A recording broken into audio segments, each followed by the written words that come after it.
Welcome to DrawPlus. Today we'll be looking at some of the key features of DrawPlus and exploring its workspace. Having started a new document, you'll see your page is displayed in the center of the workspace. At the top are the menus and the standard toolbar. Here you can quickly access commonly used functions such as save, copy, cut, and paste. Below the standard toolbar is the context toolbar. The context toolbar and its options change depending on the tool you've got selected. We'll look at this soon. On the left is the drawing toolbar. Here you can find most of the tools you need to start drawing. These include tools for drawing lines, painting, creating shapes, and inserting pictures. You can click the small arrow next to a toolbar icon to expand its flyout and see all of the tools inside it. Next to the drawing toolbar is the How To tab. This tab is full of useful information about some of the main tools and techniques. First, click on a topic that's of interest to you. In a typical topic, you'll usually find some simple steps which you can follow, and then some links to related topics. If the How To tab is open when you select another tool, the tab will update to display the topic for that tool. If you want a particular topic to stay open while you work, just click the Lock button. In this pane, you'll also find the Properties tab, which displays the properties of any object you've got selected. If you can't see a tab at first, simply click its title to expand it. You can use the arrow to the right of each tab group to minimize and maximize them, as well as customize specific tab options. You can change the order in which the tabs are displayed by clicking on the tab you want to move and then dragging it to its new location.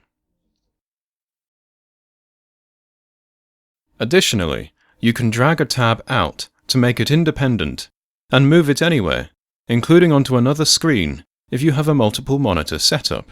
When you drag a tab, you will also see docking points. Simply line your mouse cursor up with one of these, and you can dock your tab.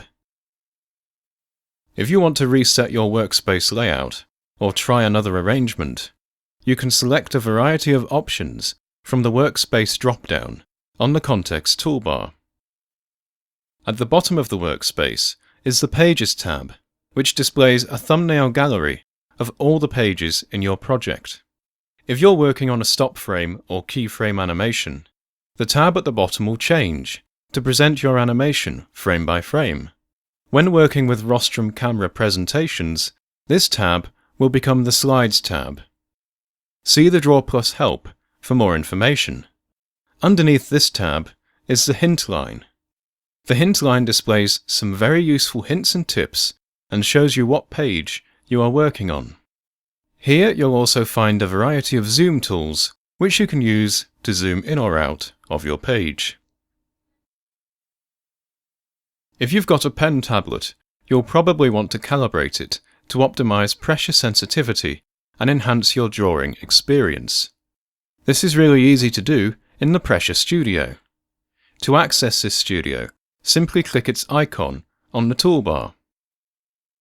If you don't have a pen tablet, but would still like to draw natural lines, you can choose a pressure profile in the Pressure tab.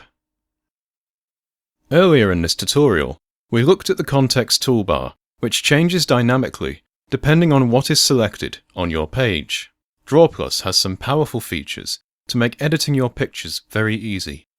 These features can be found on the Context toolbar, but only when a picture is selected. Let's look at this a little closer. We'll insert a picture by clicking the Insert Picture button on the Drawing toolbar, highlighting an image, and clicking Open. Next, we'll draw the picture out on the page. When the mouse button is released, the Context toolbar changes. Here, you can see a number of different options which are dedicated to working with pictures. Photolab and Cutout Studio are dedicated studio environments where you can quickly fix, enhance, and cut out your photos. The Auto Trace Studio lets you convert pictures, drawings, and scanned images to vector objects. It's also very useful for making logos.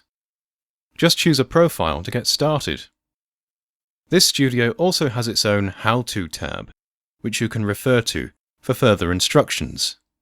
Well, that concludes our tour. For more information, see the Product Help, the How-To tab, or the online tutorials, accessible through the Startup Assistant. Thank you for watching.